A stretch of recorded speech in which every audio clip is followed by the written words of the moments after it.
what's more supernatural than Jesus Christ coming back from the dead? And here in Romans 6, starting with verse 6, could it be any clearer that our former identity is now forever deprived of its power?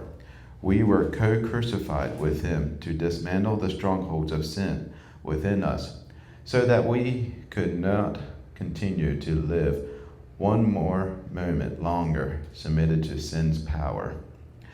Us being co-crucified, Jesus died on the cross, and we were when we become with him, we crucify our own self on that cross with him.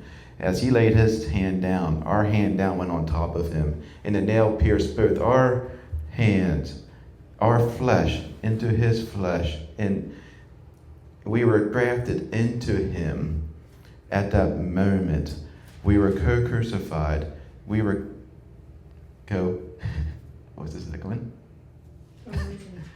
Co-buried. Co-buried. Our sinly flesh is co-buried with him. And we were co-resurrected. Our new body, our new identity came up out of that grave with him.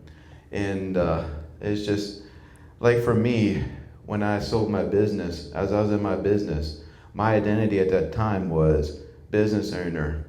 I loved driving. I loved being a manager. I loved figuring things out. That was my identity.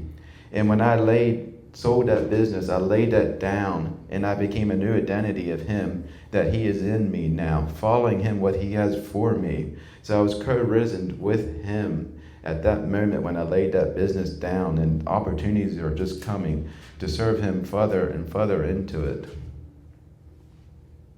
That's so cool. That's very good, Jeff. I assume everybody knows what the co-message is all about, but we'll explain a little bit more about the co-message.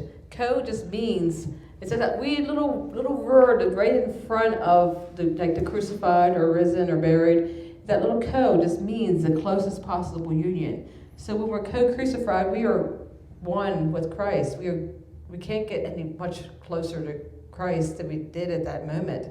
Like Jeff said, he puts the one nail through the hand, and that one nail went through both of our hands. So we're actually, when we're co-crucified, we lay down our old self, our old sinful nature. We died along with Christ on the cross. And then when we are, so that, our old sinful self dies off. And when when you're dead, what do you do when something's dead? Well, you bury it.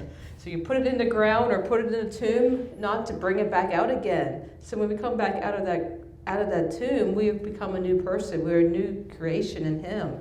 So that's what's more powerful and more supernatural than that. Just when we die to our old self, we just put that old sinful self aside.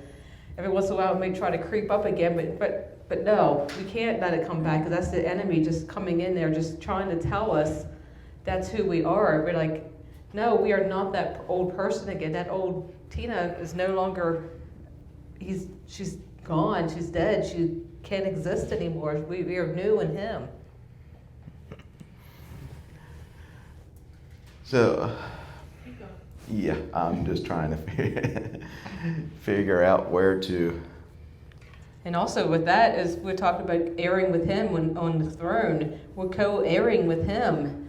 We are seated in high mighty places, high places with him. We reign and rule with him, and we go out in the world and do whatever God calls us to do, because we laid our life down for him.